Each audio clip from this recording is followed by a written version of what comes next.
누가복음 19장 11절부터 27절까지 문화를 맡기는 비유로 하나님 나라의 합한 자를 알려줍니다. 그 문화를 맡기는 자들이 누구였는지를 유대인 중심이 아니라 하나님 나라 백성이 누군지를 앞에 쭉 알려줬죠.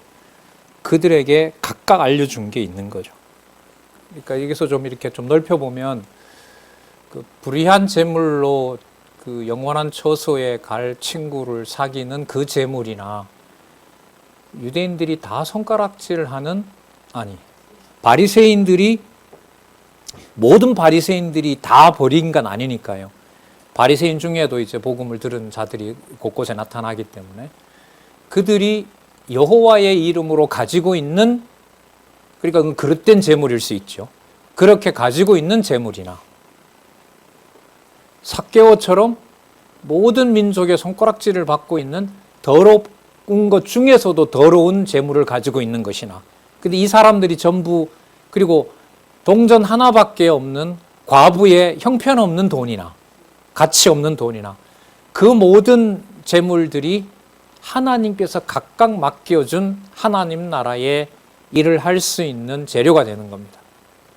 그럼 여기서 어느 것은 어떤 것은 합당한 재물이고 어떤 것은 합당하지 않는 재물이라는 것을 하나님 나라 백성과 관련을 지어서 생각하면 우리가 판단할 수 있을까요, 없을까요? 없죠. 국가가 어떤 경로를 통해서 얻으면 합법적인, 국가 무역을 통해서 얻은 재물은 합법적인 것이기 때문에 정당한 재물이고, 과거에 유럽들이 아시아, 아프리카, 남아메리카 다 침략했잖아요. 그리고 가져간 수없이 많은 부를 지금도 떵떵거리면서 누리고 있잖아요. 유물까지 다 도굴 해가지고 가서 그걸로 관광객들을 보여주고 있고요. 그건 부정한 재물인 건가요? 그런 걸 이렇게 판단하기가 어려워져요. 그래서 이게 어떤 그런 세계사로 이렇게 그 생각들을 넓히면 혼란스럽습니다. 이 머리가. 여기에 이런 말씀을 따라가면서 그럼 재물은 뭐야? 뭐가 어려운 거지? 하나님 나라의 백성으로 각 국에 맡겨준 그 재물들은 그럼 그건 정당한 건가? 미국의 부는 정당하고 소련의 부는 부당한 건가? 이런 것들이 정리가 되질 않는 거죠. 자, 중요한 것은 각 하나님의 백성들에게 맡겨놓는 그 재물들이 각각 모두 하나님 나라 일을 하게 한다는 겁니다. 자, 문화를 맡기는 비유로 하나님 나라의 합한 자를 알려줍니다. 저희가 이 말씀을 듣고 있을 때에, 이 말씀을 듣고 있다라는 말은 삭개오의 집에 구원이 이르렀다 그러고 삭개오가 아브라함의 자손이라고 딱 듣고 있는 거죠. 삭개오의 집에 아브라함의 후손이라고? 민족을 저렇게 속인 자가? 자, 당황하고 있을 때인 거죠. 그러니까 비유 하나를 더 들어요. 이는 자기가 예루살렘에 가까이 오셨고 저희는 하나님 나라가 당장에 나타날 줄로 생각함이라. 이제 하는 광경은 이해가 되지 않고 예수님과 같이 예루살렘에 왔기 때문에 하나님 나라는 이제 곧 임할 줄 알고 있고 착각을 하는 거죠. 아까 제자들에게 깨닫게 했다 그랬어요? 못 깨닫게 했다 그랬어요? 아까 전혀 깨달을 수 없게 했다 그랬잖아요. 그리고 소경들은 가르쳐 줬다고 했잖아요. 그러니까 삭개오가 아브라함의 자손이라는 말을 이해를 한다는 말이에요? 절대 이해 못한단 말이에요? 절대 이해 못하는 상황인 거죠. 자, 이 상황에서 이제 말씀을 하시는 거예요. 생각은 온통 예루살렘 가면 예수님과 함께 왕노릇한다는 것만 꽉 차 있고, 가라사대 어떤 귀인이, 비유입니다, 왕위를 받아가지고 오려고 먼 나라로 갈 때에, 예수님 재림과 관련되는 거고요, 그 종 열을 불러 열문화를 주며, 헬라 돈이죠, 내가 돌아오기까지 장사하라 하니라. 그런데 그 백성이 저를 미워하여 사자를 뒤로 보내어 가로되 우리는 이 사람이 우리의 왕됨을 원치 아니하나이다 하더라. 그러니까 한 세력은 예수님이 왕되는 것 자체를 싫어하는 자들이 있어요. 자, 그다음 두 번째, 귀인이 왕위를 받아가지고 돌아와서 은준 종들이 각각 어떻게 장사한 것을 알고자 하여 저희를 부르니 그 첫째가 나와 가로되 주여 주의 한 문화를 10문화로 남겼나이다. 주인이 이르되 잘하였도다 착한 종이여 내가 지극히 작은 것에 충성하였으니 10고울 권세를 차지하라 하고 또 둘째가 와서는 한 문화로 5을 만들었다고 얘기합니다. 그래서 5고울을 주는 겁니다. 한 사람이 와서 가로되 주의 한 문화가 여기 있나이다. 내가 수건으로 싸두었나이다. 21절 왜냐하면 당신이 엄한 사람인 것을 내가 무서워하여 이 돈을 잃어버렸다가는 큰일 나는 줄 알고 당신은 두지 않는 것을 취하고 그러니까 마음대로 한다는 거죠. 주인이 남의 것도 함부로 가져오고 그리고 심지도 않는 것도 막 내놓으라고 하는데 그런 주인이 저는 겁이 나서 이거라도 그냥 주인 것이니까 잘 가지고 있어야 되겠다. 그렇게 생각하고 가지고 있다가 당신에게 이렇게 하나를 드리는 겁니다. 22절에 주인이 이르되 악한 종이라 그러죠. 악한 종이라. 그러니까 일을 하지 않았다 이 말인 거죠. 맡겨준 그걸 가지고 어떤 이익을 남기지도 않았다는 거예요. 자기가 생각하는 그러니까 주인을 잘못 알고 있는 거죠. 안 보여주니까. 예수님의 말씀으로 보면 말씀을 깨닫게 하지 않는 자들인 거죠. 당대에. 그러니까 오해할 수밖에 없는 겁니다. 그리고 그것은 곧 심판을 받게 되는 경우로 갑니다. 주인이 가로되 악한 종아 내가 내 말로 너를 판단하노니 너는 내가 두지 않는 것을 취하고 심지 않는 것을 거두는 엄한 사람인 줄 알았느냐? 거의 폭군으로 하는 거죠. 자, 그러면 어찌하여 내 은을 은행에 두지 아니하였느냐? 그리하였으면 내가 와서 그 이자까지 찾았으리라 하고 곁에 있는 자들에게 이르되 그 한 문화를 빼앗아 10문화 있는 자에게 주라 하니 저희가 가로되 주여 저는 이미 10개 가지고 있습니다. 26절 주인이 가로되 내가 너희에게 말하노니 무릇 있는 자는 받겠고 그러니까 하나님의 자녀로서 분깃을 받은 자는 세상에 주어진 것도 하나님 나라를 위해서 쓰도록 받는 거예요. 무슨 말씀인지 아시겠죠? 내가 하나님의 자녀로 선택받았으면 삭개오와 같은 자라 하더라도 하나님의 아브라함의 자손이 되는 거고요. 그리고 그 아브라함의 자손에게 세상에 있는 재물을 이자에게 더 맡겨서 무슨 일을 하게 해요? 주인이 원하는 하나님 나라 일을 하게 한다는 거죠.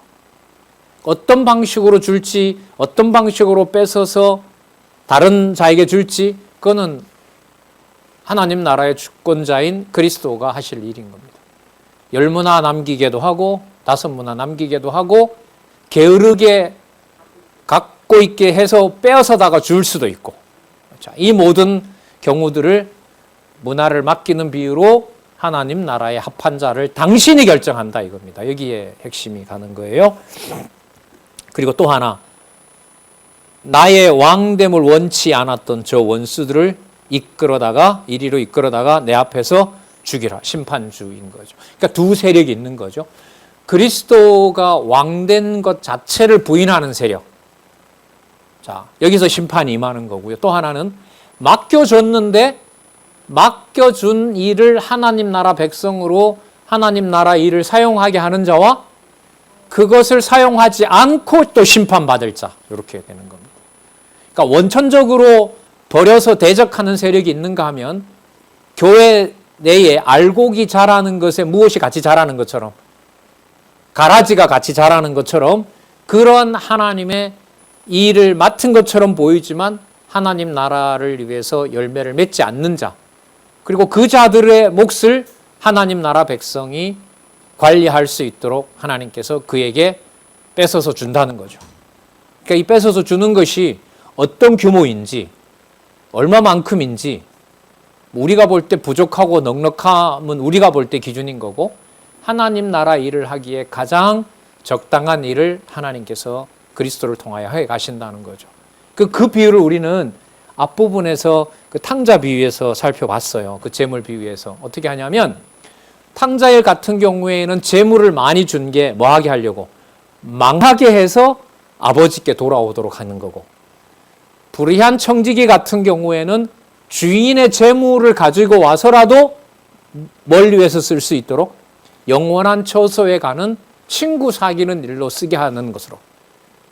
그리고 각각에게 준 열문화든 한문화든 간에 그 모든 것들을 각자 다 하나님 나라 일을 쓰게 하고, 그걸 제대로 관리하지 않는 자의 몫은 그것마저도 누구를 위해서? 하나님 나라를 위해서 사용하게 한다는 거죠. 그러니까 모든 재물이라는 것이 하나님 나라의 일을 세우는데 이런 방법으로도 쓰고, 그 솔로몬의 부가 열왕기에 나타난 유대 나라를 뭐하게 하는데 망하게 하는데도 사용될 뿐만 아니라 역대기에 나온 대로 다윗 왕조를 계승하고 보존하는 데도 쓰게 하는 것하고 같은 거죠. 그 조절을, 그런 사용하게 하는 주권을 그리스도가 가지고 계시고 그걸 앞으로 계속 하시겠다는 확정까지 재림할 나라에 대해서 말씀을 해주는 내용이 바로 지금 19장 11절에서부터 27절까지 내용을 통해서 나라의 백성에 대해서 비교적 많죠. 하나, 둘, 셋, 넷, 다섯, 6가지. 달랑만 하더라도 6가지니까요. 생각해 볼 것은 한 10가지 사건들 이상 이야기들이 쭉 진행이 되는 거죠. 그리고 이 사건의 매사에 판단할 수 있는 것은 우리의 생각과 능력이나 이런 것으로 하나님 나라 백성을 상상할 수 없도록 해놓은, 상상마저도 할 수 없는 거로, 다르게 말하면 아주 미약해 보이는 하나님 나라의 백성이 함께하는 주의 몸된 교회라 하더라도 우리 기준으로 말할 수 없는 그 겨자씨 한 알처럼 보이지만 잠시 후면 그게 누룩처럼 그 큰 열매를 맺게 하는 일을 하나님이 하신다는 사실을 우리가 또 생각할 수 있습니다. 자, 그 다음에 보시면은요, 당신이 이러한 재림할 나라를 얘기를 하실 뿐만 아니라 나중에 그 재림할 나라에 당신이 뭐가 되시냐면 주인이 되신다는 사실을 또한 알려줍니다. 여기 나오죠? 나라의 재림에 대해서, 재림할 나라에 대해서 알려주시고, 그 나라를 내가 뭐 한다? 통치하는 주인이다. 그 주인이 얼마나 큰 위력을 가지고 있는지까지 나중에 여기 보세요. 누가 나와요? 여기? 다윗 나오죠. 그 다윗이 왕 아니에요? 다윗이 주라고 부를 만큼 위력이 있는 분이라는 걸로 결론이 납니다. 그러면 어디에 있는 왕이 아니라는 거예요? 땅에 있는 왕이 아니라는 거죠. 땅에 있는 최고의 유대인들에게 왕은 누굽니까? 다윗 아니에요? 다윗도 주라고 부르는 바로 그 왕이라는 사실을 우리가 이 결론에 있는 사건에서 미리 살펴봤습니다. 자, 그러면 먼저 재림의 주에 의한 사역 한번 보겠습니다. 그 주인의 위력, 주인의 권세, 그리고 주인의 위력을 보여주는 내용이 나타나는데, 먼저 주인의 권세를 행사하는 데 보겠습니다. 자, 주인임을 먼저 나귀 새끼를 타고 입성하면서 주인의 권세를 행사합니다. 자, 백성을 아까 누구 기준대로 모으셨어요?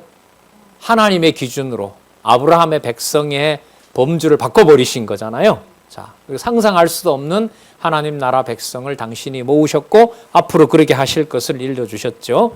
자, 그 다음에 그런 당신이 이런 권세를 가지고 있다는 사실을 보여줍니다. 자, 예수께서 이 연결고리가 계속 나와요. 이 말씀을 하시고, 이 말씀이 뭔가요? 미래 심판을 약속하면서 하나님 나라의 합한 자가 누군지를 설명하고 이 말이죠. 그리고 그 권세를 보여주신다 이 말이에요. 예루살렘을 향하여 앞서서 가시더라. 예루살렘은 앞으로 뭐 할 성이죠? 멸망할 성이죠. 맞죠? 그럼 그 나라가 멸망한다는 말은 누구의 권세가 임한다는 말하고 똑같아요? 그리스도의 권세가 임한다는 것하고 같은 말이죠. 뭐 하기 위해서? 아까 하나님 나라의 백성을 말씀하셨으니까 그 백성을 통치하려고. 언제요? 재림 때에. 자, 거기까지 맞춰 놓는 겁니다. 감람원이라는 올리브산이죠. 거기 가까이 왔는데 제자 중 둘을 보내서 마을로 가서 아무 사람도 타보지 않은 나귀 새끼를 풀어오라 그럽니다. 자, 31절에 그걸 왜 푸냐라고 물으면 주가 쓰시겠다고 하라라고 답하라 합니다. 그럼 이 말이 벌써 목적이 드러나죠. 지금 이 일의 모든 주관자가 당신이다라는 사실을 보여주는 것이고, 그리고 이 권세가 당신에게 있다는 것도 이미 이 말 속에도 이미 암시가 되죠. 자, 가라고 했던 자들이 가서 만났고요. 나귀 새끼를 푸니까 왜 푸냐고 했고 34절에 주가 쓰시겠다고 하고 가지고 옵니다. 35절부터 볼게요.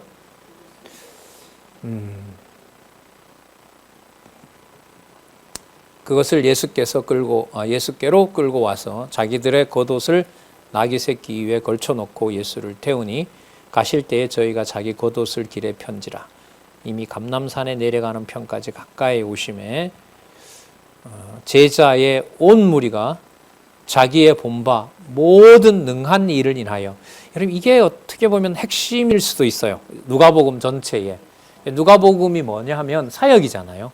그러니까 이 뒤 후반부로 갈수록 나라 사역에서 재림까지 이미 큰 그림을 그리는 거죠. 이게 누구 일이다? 내 일이다. 내가 하는 일이다. 그래서 무리가 자기의 본바 모든 능한 일을 인하여 기뻐하며 큰 소리로 또 나옵니다. 하나님을 찬양하며 뭐라고 하냐 보세요. 찬송하리로다. 주의 이름으로 오시는 왕이여. 주는 여호와로 번역하면 더 선명합니다. 여호와의 이름으로 오시는 왕이여. 그럼 누가 임한 거죠? 여호와가 임한 거죠. 여호와께서 그 이름으로 아들을 통해서 메시아를 통하여 이 땅에 오셨다는 엄청난 사건인 겁니다. 자, 그러면서 어디로 가냐? 어디 상황을 말하냐면 하늘에는 평화요.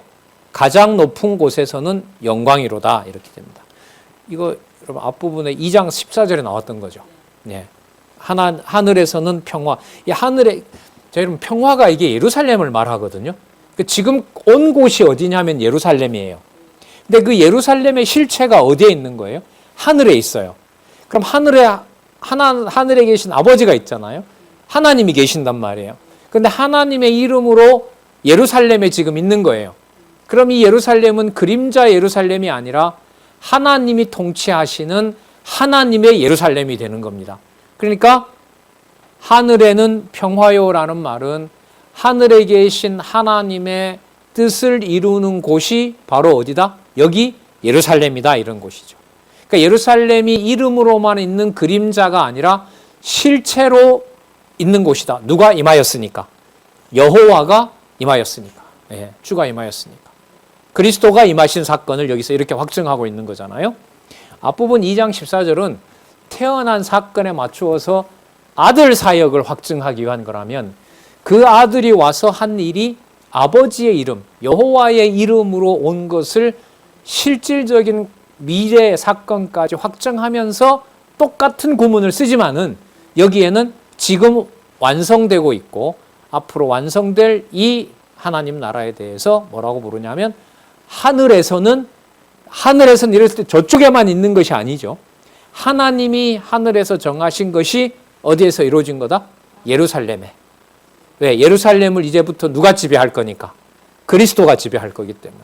그래서 진짜 샬롬이 샬롬 되는 거죠. 예루살렘이라는 뜻이 샬롬이 임하는 곳 이런 뜻이거든요. 샬롬이 머무는 곳. 그런데 그때 그 샬롬이 진짜 하늘에서 정한 뜻이 이루어지는 것이고요. 가장 높은 곳에서는 영광이로다. 어떤 번역자들은 가장 높은 자들, 가장 높은 분, 이렇게도 번역을 해야 된다고 해요. 이렇게 되든 저렇게 되든 앞에 이름이 벌써 나왔죠. 주의 이름이라고 나왔으니까 여호와가 통치하는 왕국 정도로 보면 되겠죠. 자, 그다음에 가장 높은 곳에서는 영광이로다 하니 무리 중 어떤 바리새인들이 말하되, 자, 선생이여, 당신의 제자들을 책망하소서. 왜요? 누구 이름을 예수님에 대해서 불렀기 때문에. 여호와 하나님에게 부르는 호칭을 누구를 향하여 부르고 있어요? 예수님에게로 부르고 있으니까 이거는 불경스럽게 이를 말할 수가 없는 거예요. 그것도 예루살렘 성전을 앞에 놓고 예수님을, 나사렛 예수를 하나님의 이름으로 갖다 부른다?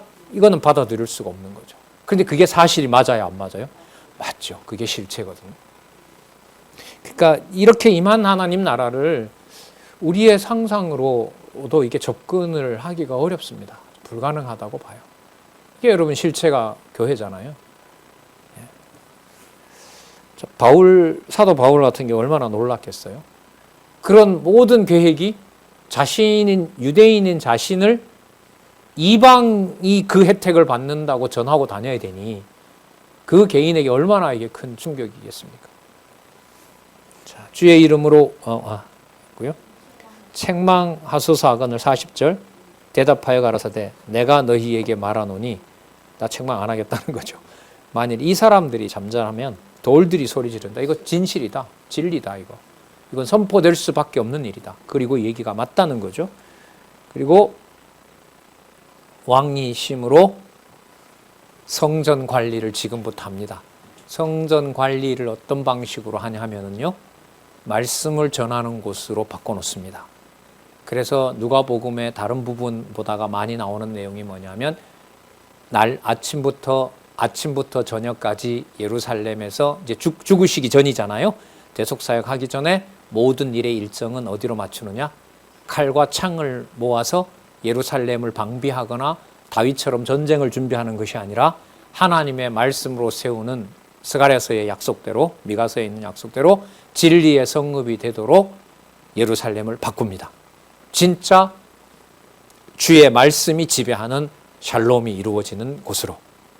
그래서 그 다음 내용 그리고 승천하시는 내용이 24장에 나오잖아요. 24장 마지막 장에 가면 예수님이 부활하신 다음에 승천하기 전에 뭐 하시는 내용이 나오죠?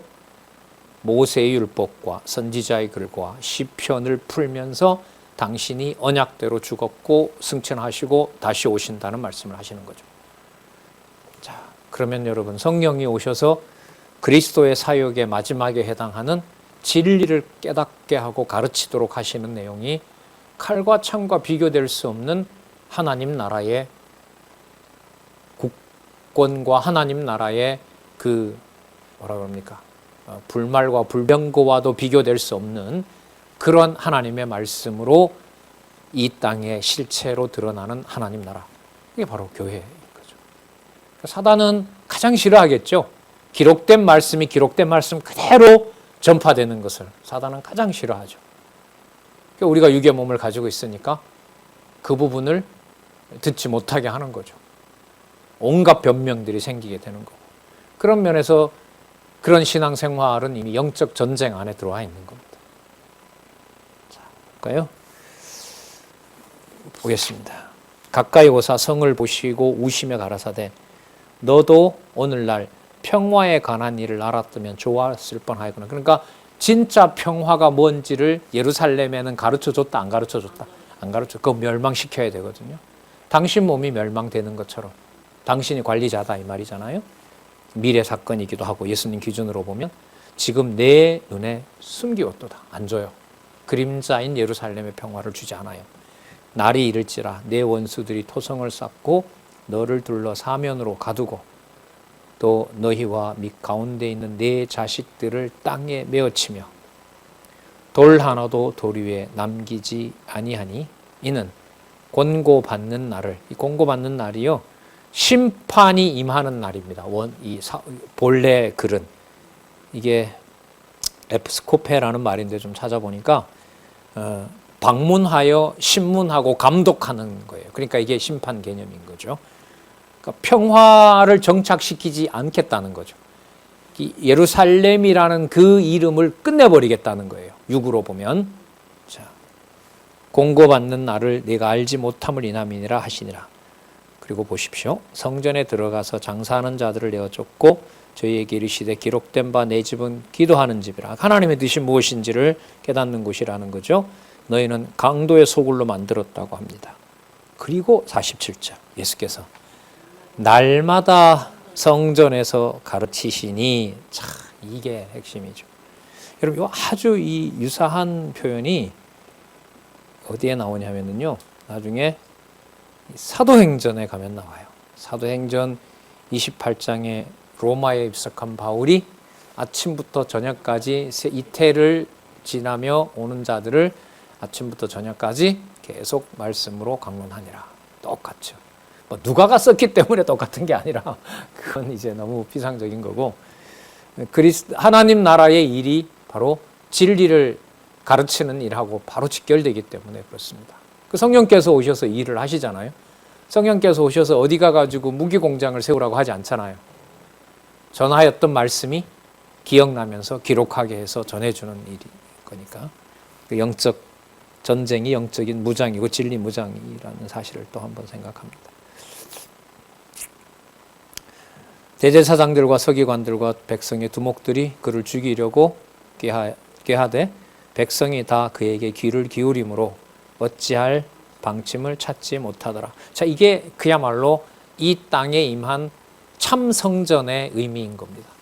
말라기 3장인가요? 말라기 3장 4장에 가면 말라기 선지자가 모세의 율법을 선지자들이 제대로 가르쳐야 되는데 그렇게 하지 못했다라는 게 구약의 마지막 그 말라기에 나와요. 이게 그 모세 율법이 나오거든요.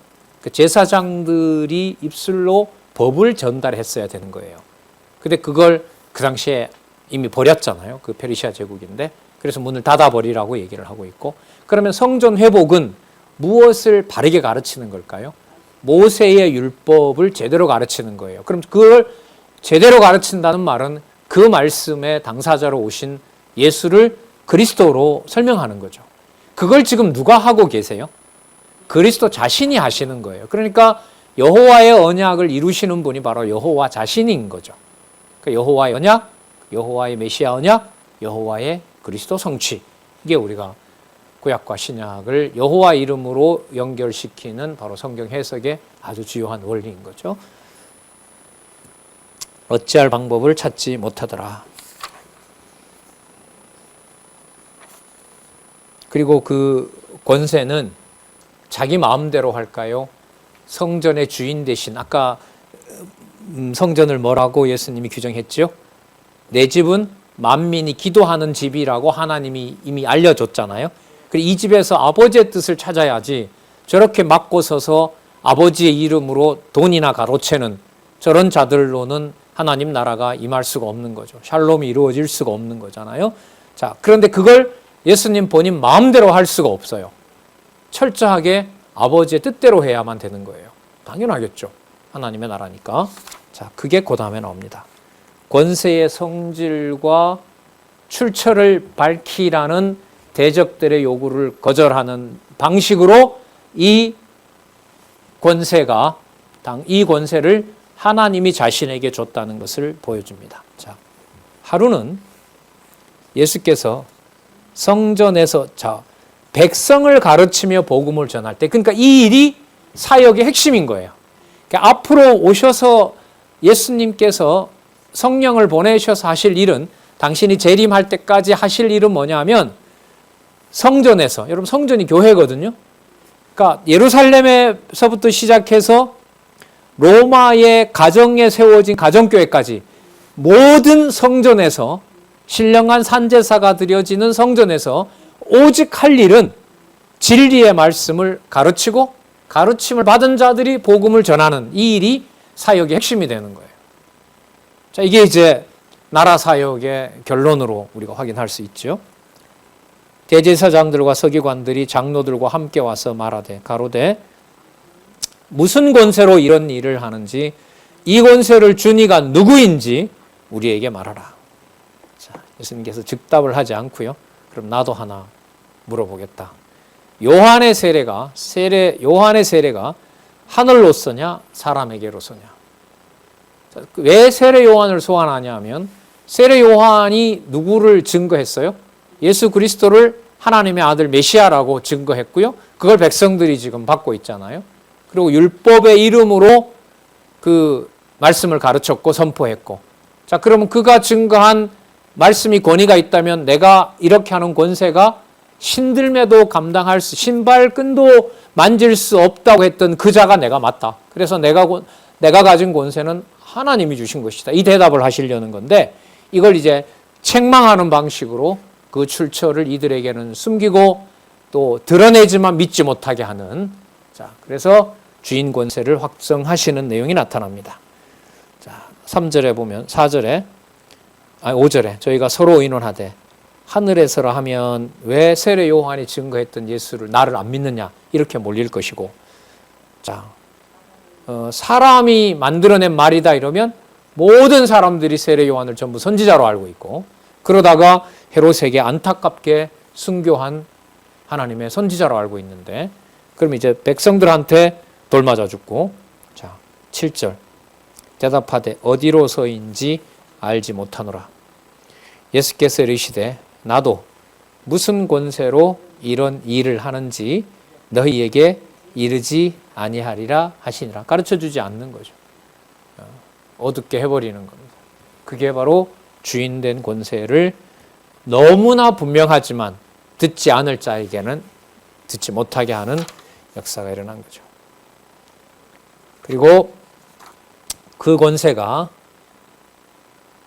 누구로부터 왔다는 게 지금 드러났어요. 권세 어디로서 왔느냐? 그들에게는 믿지 못하게 하지만 그리스도는 이 권세가 아버지로부터 온 것이라는 게 확실하잖아요. 그럼 어디 있는 권세예요? 하늘에 있는 권세죠. 그게 9장 20절에서부터 나라 사역의 마지막까지 가는 바로 주인의 위력을 보여주세요. 위력 내용들 잠시 보면은요. 포도원 비유로 상속자라는 거죠. 상속자가 죽어야 돼요. 상속이 없어지는 것처럼 보여요. 하지만 반드시, 자, 이게 재림 상황이잖아요. 재림에 가면 반드시 그걸 회복하세요. 그래서 너희들이 어렵고 환난 가운데 넘겨지고 예루살렘에서부터 망하는 일이 유대인들이 얼마나 엄청난 환난입니까? 우리 현대사에서도 600만만 그 당대에 죽었다고 하니까요. 그 600만이 좀 상징적인 의미가 있는데, 제가 이번에 뭐 이렇게 준비하면서 봤는데 6.25 전쟁에서요, 남한의 유행군 포함해서요, 남한에 죽은 있던 사람들이 사상자가 400만 명이고 북한이 200만 명이더라고요. 그러니까 유대인 홀로코스트는 뭐 역사에 이렇게 많이 알려지는데 6.25 한국 전쟁에서도 그만한 피해가 있었던 거죠. 하나님이 현대사 속에서, 그리고 한국 같은 경우에는 다른 게 뭐냐면 한국 전쟁에서는 그 400만 명의 절반 이상이 전부 민간인들인 거예요. 민간인 거죠. 이게 그러니까 신의 존재와 신의 섭리라는 것을 설명하기가 6.25 전쟁은 참 어렵습니다. 객관적으로 봤을 때. 신이 살아있으면 그렇게 참혹한 전쟁을 일으키면 안 된다는 거죠. 그래서 여러분, 세계교회가 2차 세계대전과 한국 동란을 지나면서 아시아와 유럽의 상황을 보면서 하나님의 존재를 의심할 수밖에 없는 정황으로 합니다.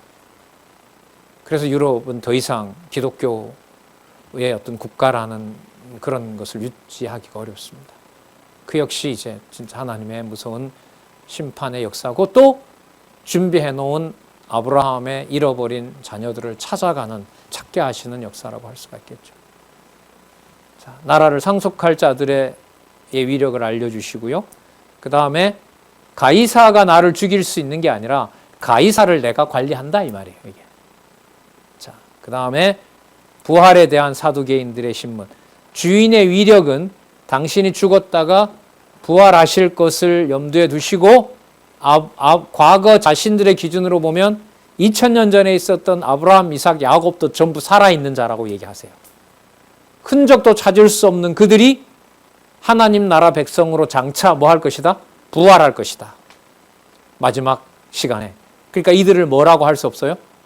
죽어 없어진 자들이라고 말할 수 없다는 거예요.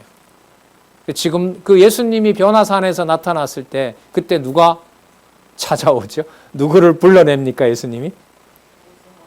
그렇죠. 모세 살아있잖아요. 그러니까.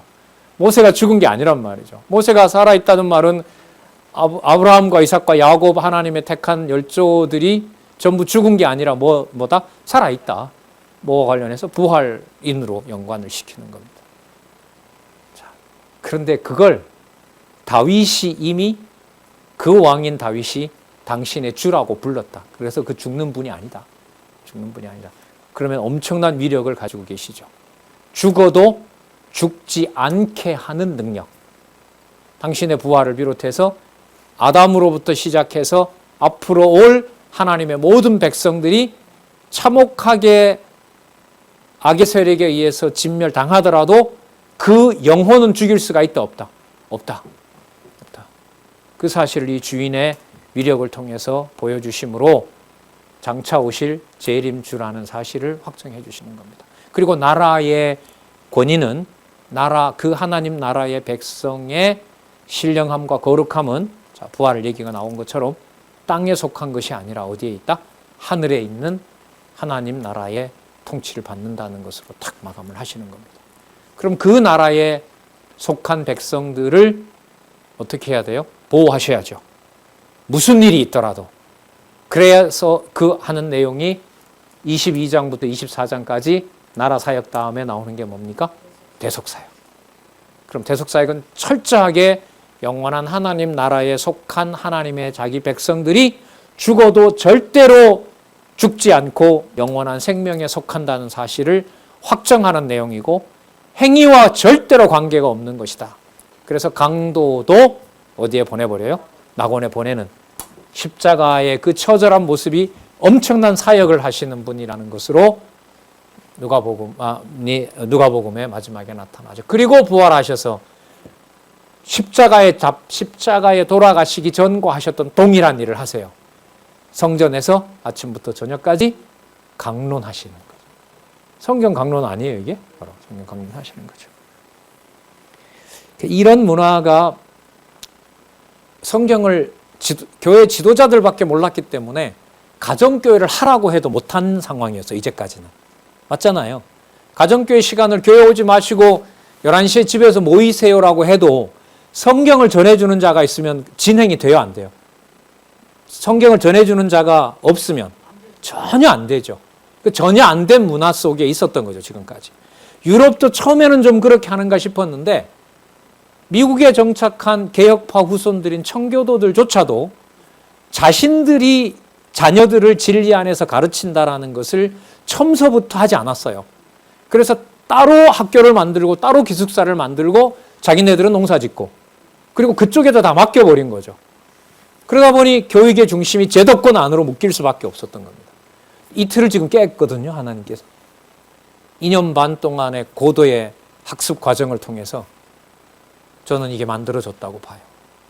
그래서 지금은 얼마든지 그 지역에서, 우리 벌써 10여 년 전에 얘기했잖아요.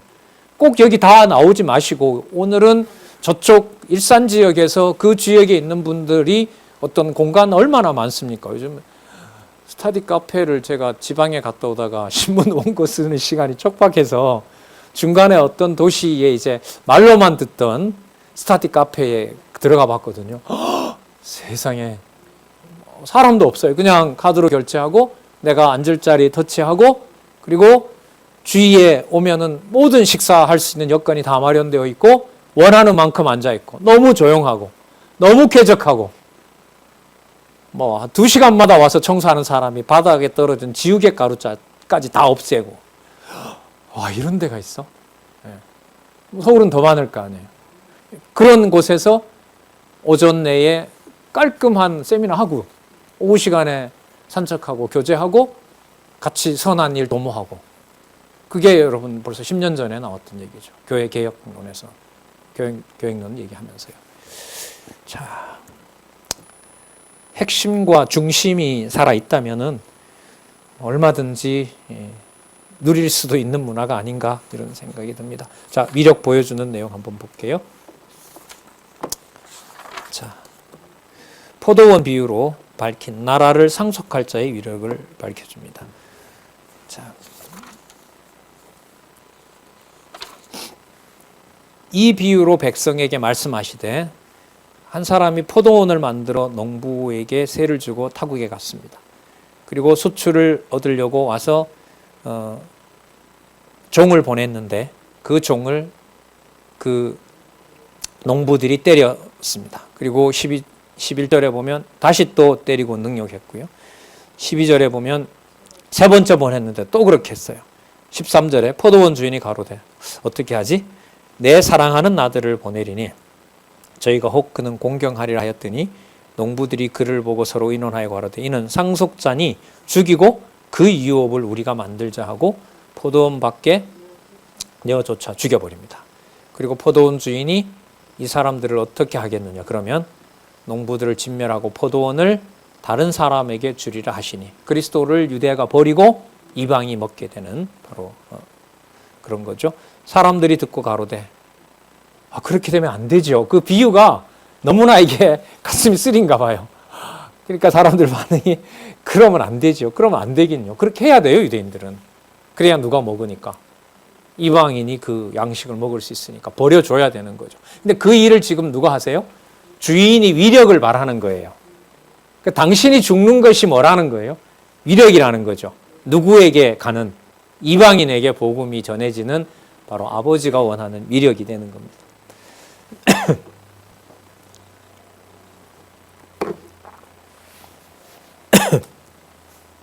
자, 이게 구약의 언약이 이루어진 거죠. 시편 118편 12절.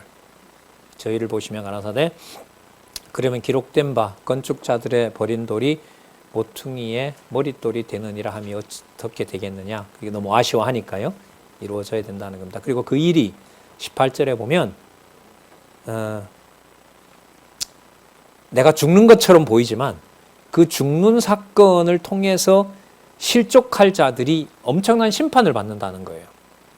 자, 볼까요? 무릇 이 돌 위에 떨어지는 자는 깨어지겠고 이 돌이 사람 위에 떨어지면 저를 가루로 만들어 흩으리라 하시니라. 심판의 주이기 때문에 그 다음에 나오지만 예루살렘이 패망하는 사건이 되는 거죠. 그 당신을 버리는 그 사건이 너희들이 살고 있는 예루살렘을 내가 전부 다 파괴시킨다는 그 주인의 위력을 보여주게 됩니다. 그리고 그 위력은 다른 사람들에게 그리스도를 주는 문을 개방하는 사건이 되죠. 그래서 그 열왕기 그리고 선지서 얘기하면서 그런 말씀을 드렸잖아요. 열왕기 논리로 보면 예루살렘 성전을 파괴하는 거예요. 하지만 선지서의 패망과 회복 논리로 보면 예루살렘 문은 개방하는 거예요. 자손 땅 통치 언약을 이방인에게 남은 자에게 주기 위해서 예루살렘 문을 여는 거예요. 여는 방법이 패망이라는 방법으로 열고 있는 거고요. 그리스도가 죽으시는 것이 예루살렘 성전이 육적인 예루살렘이 완전하게 망한다라는 것을 당신이 당신 몸으로 보여주는 사건이에요. 이게 돌릴 수 없는 너무나 불가피한 언약이 되는 거죠. 필연적 사건이 되는 겁니다. 자, 그래서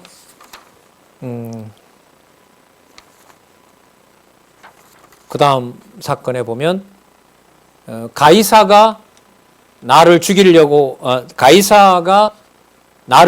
것이 아니라 가이사를 내가 활용하고 있다. 그러므로 내가 뭘 가지고 있다? 위력을 가지고 있다. 지금 이렇게 이해가 연결이 됩니다. 자, 볼게요. 서기관과 대제사장들이 이제 예수님을 잡고 싶은 거죠. 그래서 거리를 로마 총독을 부정하는 그 말을 하게 해서 잡으려고 하는 거예요. 자, 거기에 예수님의 위력이 드러납니다. 20절 중간에 예수를 총독의 치리와 권세 아래 붙이려 하여 그 흠을 잡으려고 정탐을 보내어 자기들이 의인인 척하면서 예수님을 책잡으려고 합니다. 그러면서 하는 말이 당신은 바로 말씀을 가르쳐 주시고 또 사람을 외모로 취하지 않습니다. 진짜 하나님 도를 당신은 잘 가르칩니다. 그래서 하나 여쭙겠습니다. 가이사에게 세금을 내는 것이 가합니까? 불가합니까? 내야 된다고 하면 유대인들에게 민족 지도 잘하고 온 왕이라고 온 예수가 거짓말이 되어서 죽게 될 것이고 가이사에게 세금을 안 낸다고 하면 가이사에게 죽을 것이고 자 예수께서 이 관계를 아시고 그 교활한 이 의도를 아시고 가라사대 데나리온 하나를 내게 보이라. 누구의 그림과 누구의 글이 있느냐? 대답하되 가이사의 것이니라. 그러니까 로마 주화를 예루살렘에 쓰잖아요. 세금을 걷기 위해서. 자, 가라사대 그런즉 가이사의 것은 가이사에게 하나님의 것은 하나님에게 바치라. 저희가 백성 앞에서 그의 말을 능히 책잡지 못하고 그의 대답을 기히 여겨 잠잠하니라. 이 세금 내라는 거예요? 말라는 말이에요? 네? 가이사의 것은 가이사에게 하나님의 것은 하나님에게 바치라 하시니라. 네. 자, 강론집에 보면 참으로 아무도 예상할 수 없는 매우 기발한 답변을 하신 것이다. 이렇게 이제 감동적인 주석을 해놓으셨어요. 자, 지금 이 맥락은 누구의 위력을 보여주는 거라고요? 주인의 위력을 보여주는 거예요. 그러면 가이사에게 세금을 이스라엘 유대인들이 바치는 걸까요? 아니면 유대인들이 가이사에게 내는 그 세금을 그 재물들을 이제까지 전체 사건으로 봤을 때 이 돈마저도 누구의 용도대로 쓰고 있는 걸까요? 그리스도의 용도대로 쓴다는 거죠.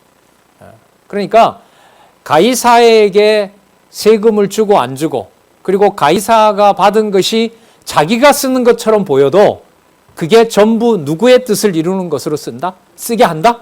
아버지의 뜻을 이루는 것으로 쓴다.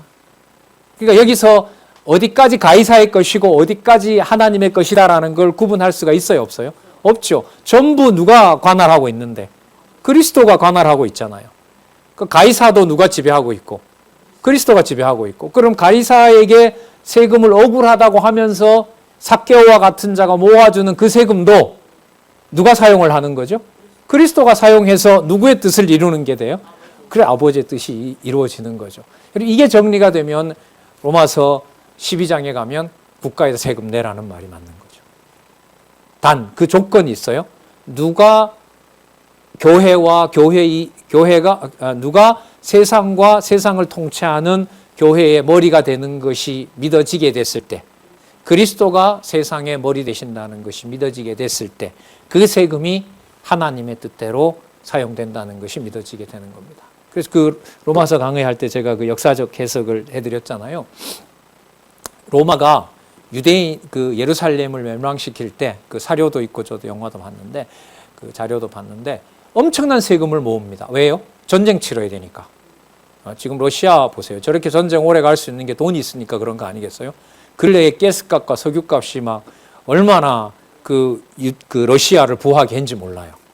진짜 엄청난 돈이 있거든요. 그걸 가지고 지금 밀어붙이고 있는 거 아니에요? 그러니까 이 돈을 로마가 모아서 그 유대인들로부터 가져온 세금을 가지고 유대인들을 죽이려는 작전을 지금 하고 있단 말이죠. 그러면 유대인으로서 세금을 당연히 내라고 하겠어요? 가능한 내지 말라고 하겠어요? 내지 말라고 하죠. 그런데 안 내게 되면 로마 법을 어기게 돼요. 그 로마에 잡히게 돼요. 내라고 하면 어디에 반역자가 돼요? 유대인 민족의 반역자가 되는 거죠.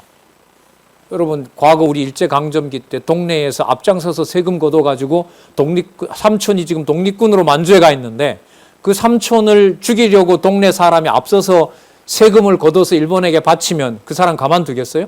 해방되면 제일 먼저 어떻게 하죠? 지금 그런 상황이란 말이죠. 그런데 예수님이 이 상황을 뭘로 모아버려요? 그 모든 과정들이 예루살렘으로 보면 약속대로 저 왕국이 무너지고 내가 뭐 한 것처럼, 내 몸이 맡겨진 것처럼, 내 몸을 내어준 것처럼 예루살렘 성이 완벽하게 이 세상에 속한 걸 없애야, 로마 제국에서 없어져야 무슨 나라가 이 땅에 서게 된다? 예루살렘에서부터 하나님 나라, 교회가 서게 된다는 거죠. 그렇다고 로마가 잘한 거냐? 아니다. 실족하게 하는 일이 있지만은 실족게 한 자는 뭘 받는다? 벌을 받는다. 로마 제국을, 세상 나라를 심판하시는 거죠. 다니엘서도 나와 있고요. 이런 틀에서가 아니면 이제 조금 사회에 눈뜨기 시작한 대학 시절서부터 국가에 대한 불만은 거의 절대적이죠. 하나도 양보하고 싶은 생각이 없는 겁니다. 이걸 바로잡고 싶은 생각도 전혀 없고, 이게 막 고착화되잖아요. 그렇게 젊었을 때 들으면. 그때 이제 그 로마서를 들으면서 하나님의 주권에 대해서 이제 공부할 수 있는 그런 기회가 온 게 또 생각이 납니다. 자, 지금 여기에서도 보시면은 가이사에게 세금 내는 이 문제를 통해서 그리스도가 모든 것을 관할하고 통치하시는 바로 뭘 가지고 계신다? 위력을 가지고 계신다. 그러니까 너네들이 주고 안 주고 그런 문제로 세금이 운영되는 게 아니다. 가이사도 내가 쓰고 내가 사용해서 바로 이방인에게 그리스도가 죽어야 되는 그 약속이 이루어지면서 누가 정한 뜻을 이룬다? 아버지가 정한 뜻을 이룬다. 자, 나머지 두 가지 남아있는 사건이 이제 절묘하게 부활로 넘어갑니다. 가이사 사건 다음에 사두개인들의 부활 질문이 왜 나오는지가 아주 중요한 고리예요. 저 고리를 잡고 재림을 마무리하면서 그 재림을 확정해 준 사건이 바로 그리스도의 대속사역으로 이렇게 넘어갑니다. 자, 그러니까 대속사역과 부활은 뗄래야 뗄 수 없는 관계가 되죠. 자, 수고들 하셨습니다. 기도하겠습니다. 하나님 아버지 감사합니다. 살펴보도록 시간을 주셔서 감사드립니다. 진리의 말씀의 권위에 우리의 모든 생각을 잠시라도 내려놓고 오직 기록한 말씀을 따라가며 하나님 살아계신 것을 간구하고 또한 더 보고 싶은 마음을 주셔서 감사드립니다. 함께하는 모든 주의 지체들이 진리를 지키는 진리의 군사들, 진리의 투사들이 될 수 있도록 하나님 간절히 원합니다. 그 말씀의 권위에 더욱 모든 생각과 판단을 내려놓고 하나님 살아계신 분명한 사건 앞에 하나님 살아계심을 전하며 진리의 말씀도 함께 전하는 주의 동력자들로 이 시대에 함께 할 수 있게 인도하여 주시옵소서. 예수님의 이름으로 기도드렸습니다. 아멘.